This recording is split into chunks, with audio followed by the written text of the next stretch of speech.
নমস্কাৰ বন্ধুসকল, হিমাদীপাছ কিচেনলৈ সকলোকে স্বাগতম জনাইছোঁ।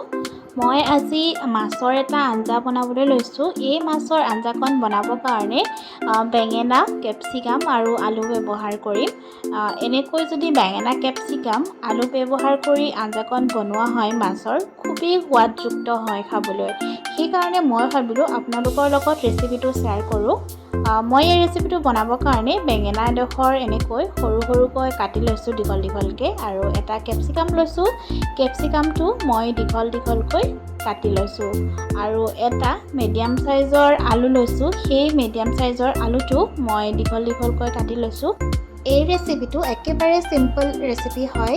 এতিয়া মই গোটেইখিনি পাচলি ভালকৈ ধুই লৈছোঁ।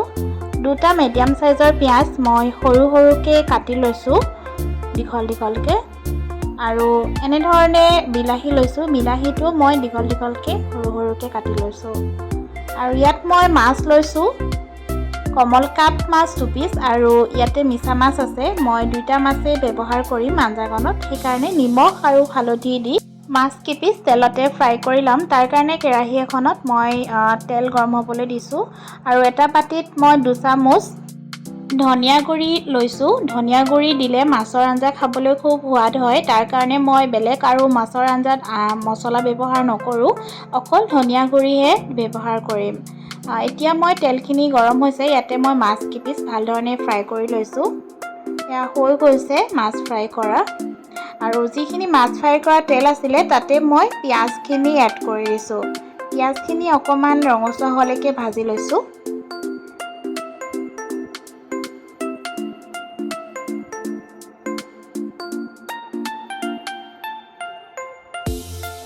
ইয়াত মই নহৰু দুটামান থেতালি পেলাই দি দিছোঁ, আৰু এতিয়া মই যিখিনি কাটি ৰাখিছিলোঁ বিলাহী দীঘল দীঘলকৈ, সেই বিলাহীখিনি ইয়াত এড কৰি দিছোঁ। বিলাহীখিনি অকণমান গলালৈকে এইখিনি লৰাই ল'ম। ইয়াত মই সোৱাদৰ অনুসৰি এচামুচ নিমখ দিছোঁ, আৰু আধা চামুচ ইয়াতে মই হালধি পাউডাৰ ইউজ কৰিছোঁ। এইখিনি অকণমান ভাজি ল'ম। ইয়াত মই আধা চামুচ জোখৰ Kashmiri red chilli powder use কৰিছোঁ, আৰু এতিয়া কাটি ৰখা পাচলিখিনি ইয়াতে দি দিছোঁ। এইখিনি অকণমান সময় মই সিজালৈকে ভাজি থাকিম।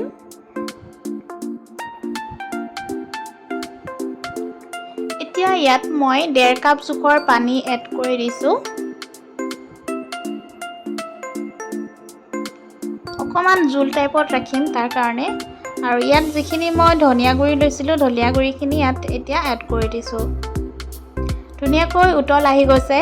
মই মাছ কেইপিচ ইয়াতে এতিয়া এড কৰি দিছোঁ। বন্ধুসকল, আপোনালোকে যদি এনেধৰণে মাছৰ আঞ্জা বনাই খোৱা নাই, তেতিয়াহ'লে এবাৰ বনাই খাবচোন। খাবলৈ খুব সোৱাদ লগা হয় বেঙেনা, কেপচিকাম, আলুৰে দিয়া মাছৰ আঞ্জাখন। অকণমান সময় এইখিনি উতল আহিবলৈ দিম। ইয়াত মই এতিয়া ধনিয়া অলপমান সৰু সৰুকৈ কাটি দিছোঁ।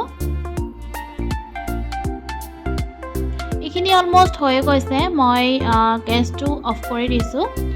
মোৰ ভিডিঅ'টো চাই আপোনালোকে কেনেকুৱা পাইছে জনাব।